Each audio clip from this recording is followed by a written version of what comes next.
30번 지문 가볼게. 30번 지문 주제 보니까, 번식에 대한 이야기를 하는구나. 새들의 아주 다양한 번식을 이야기를 할 텐데, 이 번식이 서식지에 따라서도 번식하는 모습이 다르고요. 종에 따라서도 번식하는 모습이 다르고요. 서식지와 종에 따라서 번식하는 모습이 다양해요. 이제 이런 말을 할 건데.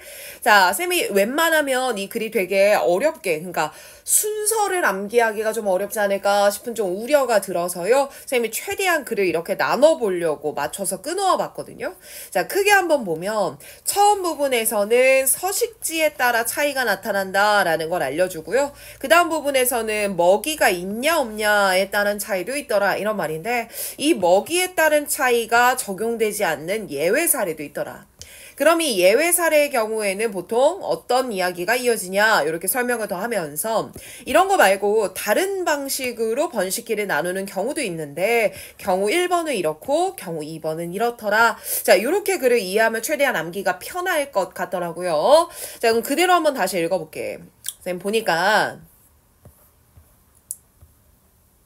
봐보자. 자, near the equator, 그러니까 적도 근처 말할 거고요. 하지만 temperate, 온화하거나 polar, 극지방에서는요. 그래서 적도와 온대 혹은 극지방 이렇게 두 개로 쌤이 나눈 상태고, 자, 적도 근처에서는 많은 새 종들이요 breed, 번식을 합니다.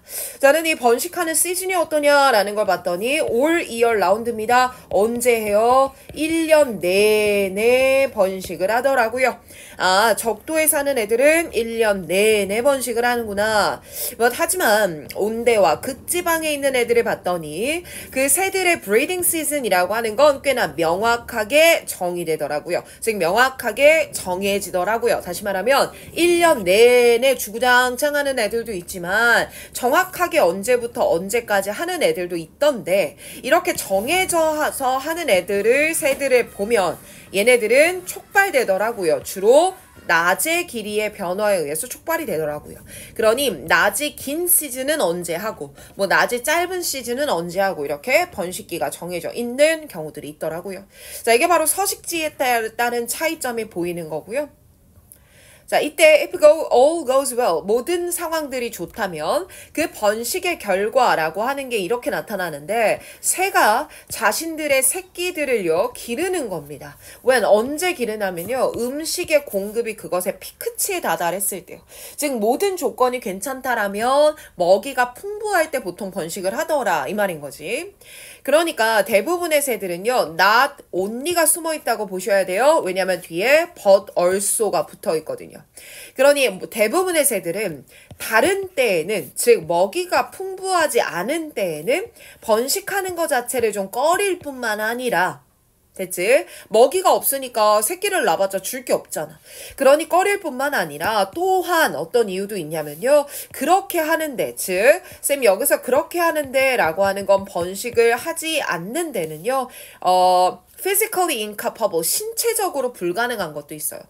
그럼 쌤 결국 이렇게 먹이가 피크일 때 낳는다 라고 하는 건, 첫 번째, 먹이가 풍부하지 않으면 꺼리더라라는 이유도 있지만, 두 번째, 그렇게 하는 게 신체적으로 불가능하기 때문에, 즉 번식을 하는 게 신체적으로 불가능해지기 때문에 라는 이유도 있다는 거야. This is because, 신체적으로 불가능하다라는 건 바로 무엇 때문이냐면, 원인 붙는 거죠. 그들의 생식기가요, 번식기가요 shrink, 줄어드는 거예요. 그럼 신체의 특정 기관이 줄어들게 되면 이것을 help, 도움을 줘요. 날아다녀야 되는 새들한테 가뜩이나 먹을 것도 없잖아, 무게를 줄여주는 거야. 무게를 줄여주면 어떤 일이 벌어나? 에너지 소비가 줄어들지 않겠어? 그러니까 먹이 먹을 게 없네요. 그러니 불필요한 에너지 낭비를 줄여주는 게 좋겠네요. 그러니까 새의 그 번식 기관도 사이즈가 줄어드나 보지. 괜찮습니까? 자, 이렇게 우리가 먹이가 많을 때 보통 이렇게 생식을 해내는데, 이때 바로 이 규칙이요. 이 규칙, 먹이가 많으면 번식을 합니다 에 대해서 주된 예외인 종이 있는데, 그게 바로 유목성 사막종입니다. 그럼 유목성 사막종이라고 하는 애들은요, 먹이가 있냐 없냐에 따라서 결정되지가 않겠네요. 더 가봅시다. 그러니까 바로 이 종은요, initiate, 시작하는 거예요. 자신들의 번식 주기를요, within days of rain, 비가 오는 날들의 번식 주기를 시작한대요. 그 말은 뭐냐면, 먹이가 있는가의 여부를 떠나서 비가 오는지에 따라서 결정하더라, 이런 말인 것 같고, 비가 올 때 번식하는 이유는 it is for, 바로 무엇 때문이냐면, 갑자기 다가올 수 있는 번식 기회를 최대한 활용하기 위해서 바로 비가 오는 날에 번식기를 시작을 한답니다. 됐죠? 자, also, 또한이라고 나오는 거 보니까 앞에서 나열됐던 방법들 외에 추가의 방법을 설명할 것 같고요. 서로 다른 종들은요, divide, 구분합니다. 다른 방식으로 breeding season을 구분하곤 하더라고요. 첫 번째 경우를 볼까요? 대부분의 바다새들은요, a single brood라고 하네요. a single brood 뭐라고 해석되어 있냐면, 한 무리에 함께 태어난 새끼들, 즉, 한 번에, 한 기간에 뭉태기로 낳는 거야. 그리고 걔네들을 기르는 거지. 이게 바로 싱글 브로드가 되는 건데 좀 더 적어줄게. 선생님 여기서 a single brood라고 하는 건 한 번에 많이 번식하는 거를 뜻할 거예요. 이렇게 낳는 경우도 있어요. However, 하지만 나오는 거 보니까 이거랑 반대되지 않겠어? However, 하지만 따뜻한 지역에서 명금이라는 애들이 있는데요. 그러니까 명금이라고 번역하는 거고 얘네들은요. a few months, 몇 달 안에 여러 자녀들을 기를 수도 있답니다. 선생님 여기 나오는 이 여러 자녀들을 기른다. 이게 무슨 말이냐면 굉장히 좋은 때, 즉 명금에게 유난히 좋은 때는요. 바로 그 시즌이 이런 시즌이라고 할 수 있을 텐데 자, 이때 a kind of songbird, 얘네들의 명금의 한 종류인 참새 한 쌍은요. can raise, 기를 수 있어요. 즉 번식할 수 있어요. 연속적으로 번식을 할 수 있어요. through 뭘 통해서? 마치 마라톤과 같은 번식 노력을 통해서요. 연속적인 번식을 할 수 있습니다.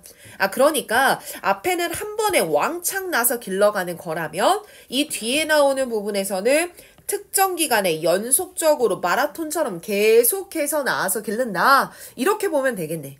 그지? 그리고 마지막에 나오는 이 successive라고 하는 거 연속적인 계속해서 일어나는 이런 느낌이니까 이거 수능에 자주 나오는 좀 필수적인 어휘 중에 하나인데 consecutive도 연속적인 연이은이라는 표현으로 쓰입니다. 선생님 그럼 반대되는 단어 어떤 게 있을까요? 라고 생각해보면 연속적이지 않은 즉 이거를 간헐적인이라고 할 수 있죠. 했다 안 했다. 그래서 occasionally, 이따금씩 이런 단어. intermittent, 얘도 간헐적인 가끔 일어나는 이런 표현이라 반대말 될 수 있을 것 같아요. 자, 여기에 맞춰서 순서 외워주시는 게 좋습니다. 이 글은 순서 삽입도 유력하니까요.